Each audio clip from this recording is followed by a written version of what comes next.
Ito na guys, testing ko na yung ginawa kong Modopo HY300 projector.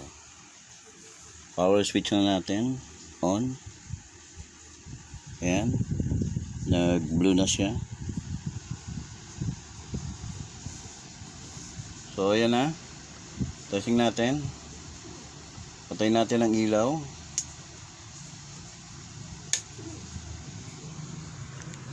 So ayan na siya.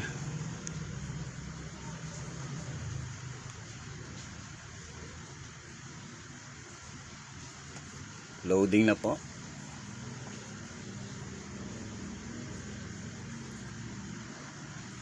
Ayan, para sa mga nakakaalam nito, no? Ito po ay nasira na mahina na po yung kanyang lightning.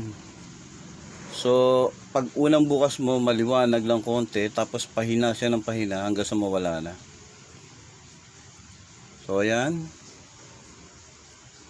Halos nasa 75 inches na po tayo, no? Ayan, malayo po tayo kaya ganyan ng niya. Pero malinaw, oh. So ang sira nito, mahina yung niya, liwanag. So nung binuksan ko yung kanyang LED bulb, yung pinaghihinangan dahil sa sobrang init nalulusaw. So ilang beses ko siyang hininangan, pagka testing ko bumabalik, nalulusaw uli yung mga hinang na ginagawa ko. So ayan, itong pinakahuli nating ginawang solusyon, mukhang successful na siya kasi nagtatagal siya ngayon. Kasi nga yung unang mga gawa ko, seconds lang nawawala na uli yung liwanag niya.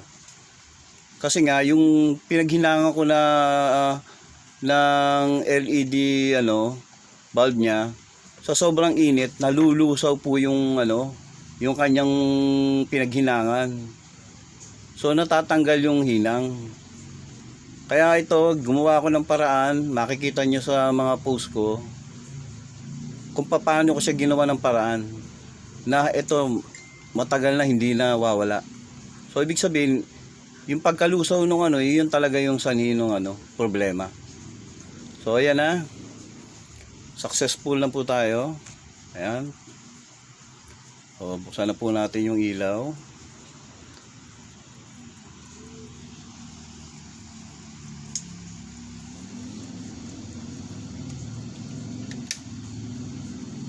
So ayan.